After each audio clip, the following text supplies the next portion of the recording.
What is this particular segment that you're introducing this morning? I've got 5, and I asked you to come up with 5 storylines that we will be following this weekend, which I think are interesting in heading towards the back half of the year. I'll give you an example. I'm fascinated with the Tyson Stengle situation right now. So Tyson Stengle is thrown a lifeline by the Geelong Footy Club. He goes to the Cats. Eddie Betts takes him under his wing. He has an All-Australian year, kicks, 4 in the grand final. He's now at a situation where he's got offers coming at him left, right and centre. If we're led to believe, Tom Hawkins spoke maturely about it and said, yep, that's fine. That's what happens in the modern day. I'm fascinated to see if it affects his form in any way, shape or form in the back half of this year. Okay, so you think that there's a potential that this may inadvertently put extra pressure on him out to go out there and perform? Yeah, well, it's very public. Like it's a public discussion. That's a very good point. Yep. The offers are from whoever, St Kilda are allegedly one of them. They're big, big offers. So for a young man like that, who's he's had to deal with adversity, he's overcome it. Yep. He's now sitting at home going, oh no. MC, everyone from Geelong's looking at me. The supporters are looking at me now, wondering if I'm going to stay or go, and whether I owe them this and owe them that, and that's.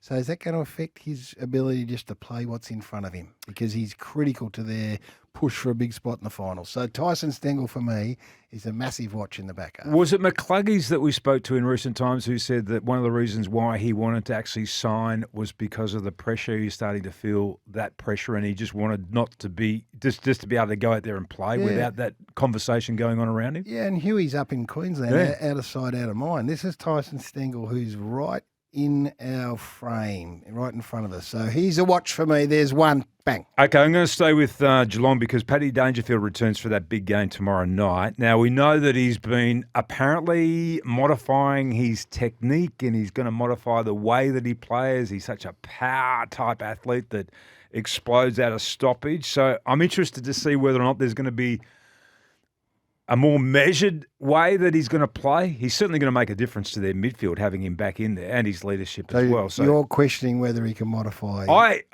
I'm questioning. I am definitely questioning whether or not we're going to see a different way. Because what is he if he's not that? I mean, that's effectively what he is and why we've...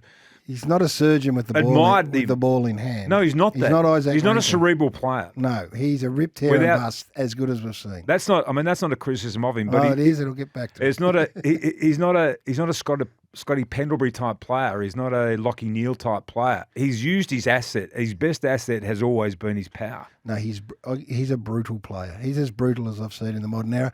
So when the game's on the line against Carlton, if in fact it is, 20 minutes into the last quarter, and he goes in the middle and they need a goal and a clearance, you think he's going to play with nuance? Is he a new player? No, not nuance. He's going to see ball, go ball, get ball. He will. I like it. I got Nathan Fyfe. So really interesting. He didn't quite get the job done against the Western Bulldogs, and Justin Longmuir defended him, which he should, because the last time they played against the Bulldogs in round 7, I think he had 37 touches.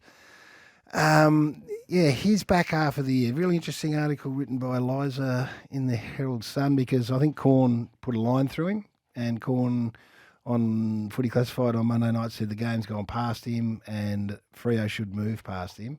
And then the counter-argument's been put forward by Eliza Riley in the Herald Sun, Code Sports, saying how big an impact he's had on that midfield by being the big body, by supporting Sarong, by the fact that their clearance numbers have swung around, all that sort of stuff. So who's right? Has it gone past Nathan? Has the game gone past him, or is he still playing a really important role in helping and providing support, big body, helping them with their clearance numbers? Don't have the same explosion, Fyfe and Dangerfield, but neither player has ever really played with nuance, to use your term. No, they're brutal. They're both brutal, yeah. And physical players, and they can reef the ball out of a really congested position. They can whack it forward. Not great sort of kicks to position, I wouldn't have thought. No, that's fair. Anyway, Toby Bedford, we've already touched on him, but I'm going to be interested to see whether or not he tags a Swan and who he goes to this weekend, because he did such a good job on Butters weekend. Now he's got his pick there against the Sydney Swans. Does he go to Goulden, does he go to Warner, or does he go to Heaney? of those Good questions. three players. Good story. See, you've picked this And up. is he gonna be able to back it up, as you made the point before? Is it just a one-off, or is he somebody who is capable of being able to go in there? And have they discovered something new in their midst that they didn't know that they had, the Giants?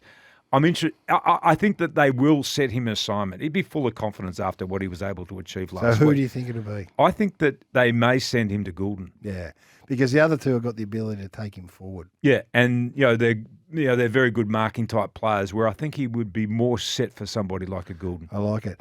On that same line, and join us at any time, 1300 736 736. Have you got a Thursday storyline that we'll follow over the weekend? I've got Zak Butters, the man that was on the receiving end of Toby Bedford, because 2 weeks in a row he has failed to handle a hard tag. And so they play Brisbane. Berry's been tagging well. It's coming. He knows it's coming. He got frustrated last week and gave a bit of a slap to the chops of Tommy Green. So how does he handle it, Zach?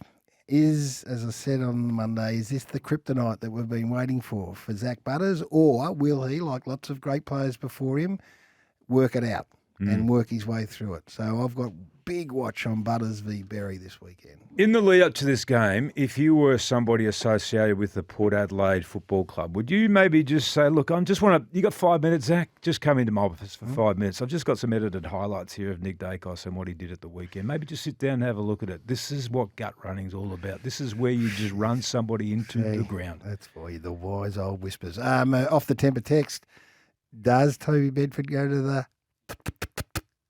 I think they'll have somebody else for the... I think they'll definitely try and disarm him and disconnect that part of their game, but I don't know that it'll be Toby that'll go there. Maybe. Tom Hawkins. I wasn't aware of Tom Hawkins' record against Jacob Weitering until we had Jacob Weitering on our show last night, and we looked up some stats. In the last 6 games that Jacob Weitering has played on Tom Hawkins has kicked a grand tally of 5 goals. Really? So he's played on him in 6 games, and he's kept him to 5 goals, and is conceded just 4 marks to him in the past 2 games. So the last 2 times they've played, Tom's only been able to take 2 marks against Jacob Weitering. Okay, wow. He hasn't been in great form, Tom Hawkins, but I'm interested to see how that matchup goes on Friday night. Okay, so I suspect, this is the way I read it, if Tom can engage Jacob and take him away from the contest, then Jeremy Cameron kicked 5 against the Cats in round 7. So whilst that's exactly right, and against the Blues, against the Blues, your point is really well made. It engages the best defender, so he's got his hands full with Tom. It does allow Jeremy then to get off the chain a little bit. He kicked 5 last week, and maybe he plays a bit sacrificial. Yeah, maybe, but I also think that there's been a change in philosophy about the way teams have played Jeremy Cameron. I think that last game that we saw him play against Carlton, I think he was sort of given sort of the ability to get up the ground and do what he wanted to do. I think there's been a real rethink in football clubland about what you do and how you allow Jeremy Cameron to get himself into the game. That's right. That was the Tom McDonald against Jeremy Cameron at the MCG, that night game where it started to churn and change around a little bit. Just to that point, I had Tristan Xerri as one of my storylines for this week, because he is a young man who assumed the number 1 role, and they let Todd Goldstein go, who's been outstanding, I reckon, and he's coming up against the best this week against Big Mac. So if he can continue, you know how important Max is to Melbourne, if he can at least break even, massive, go a long way to them having a big chance. So I love what he's doing, big Tristan, and I think he's going to be a story this weekend. I've got another one for you, Peter Wright. Okay, so he's kicked 13 goals so far this year. Was probably, 2 years ago, maybe even last year, was thought to be the most important key. Best and fairest winner? Yeah, best and fairest winner. Not last year, I think the year before he was the best and fairest winner. He's only kicked 1 goal in the last 3 games. Essendon play against the West Coast Eagles this weekend. He's either going to get Barrass or he's going to get McGovern. Both of them are excellent defenders of the mark. So it's going to be a great challenge, a great challenge for Peter Wright to step up this weekend and produce. And look, you don't necessarily just have to produce goals. I mean, your game can't be marked purely on that, but he has to present and he has to show some extra strength about what he's doing and participate in the game and try and have some forward influence, which I think has been missing from his game in recent times. I love it. We've floated a couple. You got another one in your little kit bag there? Yeah, I have. I watched Luke Ryan. I know you did this game last weekend. I watched him with great interest last week and the way that he was taken out of the game in terms of his intercept marking. And then the flow-on effect from that, because then Clark couldn't move into a really attacking, aggressive offensive position, and it just seemed to disconnect their back six. Now, if you're watching that, and all clubs do, they'd be going to work on that. So they've got a really interesting game this weekend against the Suns. So do they go to work and do they pick them apart exactly the same way or attempt to that it was done on them last week by the Bulldogs so effectively? Yeah. Well, and what influence can he have, Lukey? Like, I know you bang on about this all the time. You've been not banging on about it. You've been talking about it for a long time about these defenders that have just allowed to waltz around and play their own game and become the free guy and take intercept interrupt marks. Everything. Then they disrupt everything. They disrupt everything, and last week that wasn't the case. Now, I'm interested in the storyline here as to whether or not that was one of the key things that disrupted everything about Fremantle's game, although we showed a lot of highlights last night. Some of the poor attack on the ball from Fremantle players, their lack of desire to want to actually win the ball in a 50-50 contest was alarming. So maybe it was just one of those weekends where they were off. They lost clearance. They got slaughtered by clearance. So their defence is under pressure. They kicked 7 goals from centre bounce. So there's no chance for Luke Ryan to get off on his own because it's a 6-6-6er when the ball's coming out like that. But it wasn't, as I said at the time, wasn't a dedicated tag. It was just a number of players going through there, making him defend. And I'm sure they'll do it. So my next one was Tom Stewart along the same lines. So Luke Ryan's just starting, if that is in fact what happens in the coming weeks, which if it doesn't, I'll be staggered. But Tom Stewart's had 5 weeks at this, and it's affected him, and it's affected Geelong. And he's going to so we go, here's another one of my storylines. How is he going to deal with it? How do they deal with it? What did Carlton do to deal with it on Friday night? So that'll be when the ball gets bounced, and we're at the ground tomorrow night for Fox, which will be great. One of the first things I'll do is watch what happens with Tom Stewart. Who goes to him? Yeah, or who he goes to. Yeah, just how it plays out, or whether, I know they've tried him up on a wing every now and then. So he's not big enough to play on somebody like a Charlie Curnow, is he? Yeah, he could. I think he could. This is not a knock on Tom Stewart. I say this all the time. It's not a criticism of Tom. Tom goes out and plays the way that they want him to play, and for a long, long time, they've got it on his terms. But right now, he's dealing with the fact that for the last month and a bit, his role, they're playing on him and making him play on someone else. And let's see how he adjusts. He's a star, Tom Stewart, but he's in a bit of a hole. What are you looking forward to in this game? We don't normally do previews of games, I know that, but there's a lot of fascinating things about this game, Geelong lining up against Carlton on Friday night. Yeah, real or imagined, the demise of Geelong. So 6 or 7 they've lost.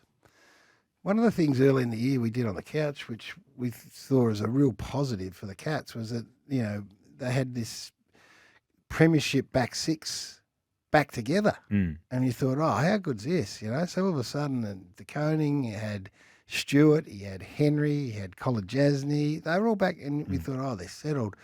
Well, they've been anything but.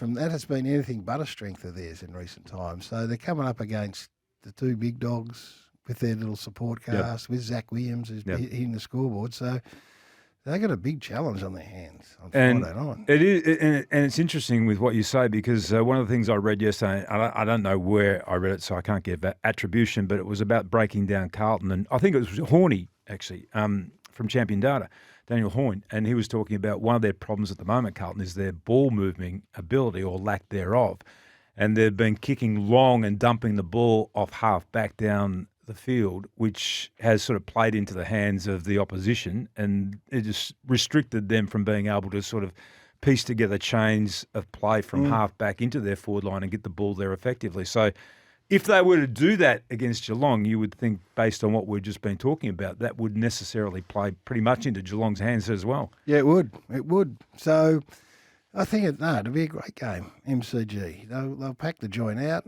The credibility of Carlton gets tested all the time, and they would appear to pass most tests. And now they got the Cats who are desperate. Talking to Jacob Weitering last night, and we're just sort of talking about how unsettled their back six has been for a lot of the year. And I think he said there's something like 13 different players, or I think it was 13 different players have gone through their back six. So they haven't been able to really consolidate and get that cohesive best unit that they've been looking for at any stage this year. And he said they just sense that they're just starting to settle down their back six for the first time. Clubs talk about all the time, about having continuity, both ends of the ground. So forward synergies with each other. Again, Melbourne were talking about Petty and Van Rooyen. You know, there's a lot of people saying that's gone. Get Petty back or get him out. They've played together 3 times, and I think they're committed to giving that a really good try. They think that's going to be their best section, but they haven't played together enough yet to make that full assessment. So I think that's a really important part of it, which is why when you saw those premiership back six for Geelong reassemble early in the year, I thought, oh, this is going to be a fantastic thing for them, but they're battling a bit. What about Melbourne? Who do you see? Obviously, they've got to replace Petracca now in their midfield.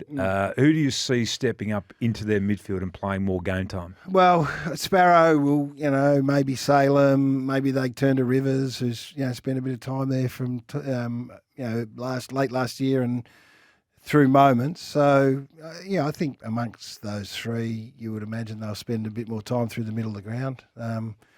There's certainly an opportunity there now, isn't there? Yeah. To find out where you're at. I don't know if Judd McVee's ready quite yet. I love Judd McVee. Whether or not you really go a bit lateral and throw him in there. Did you notice anything in particular they were working on at training yesterday when you were watching them? Can't give secrets away, Whispers. Well, you can just say in a roundabout way. No, what it was. I don't know any secrets. I just watched them all. They was just pressure. It was just a lot of intent. Like they did match practice stuff, and there was a lot of pressure on the ball carrier stuff. So nothing that Alistair Clarkson wouldn't know that's coming for him. I wouldn't think on Saturday night. So interesting. They're a big watch. The whole club's a big watch, aren't they, on the weekend?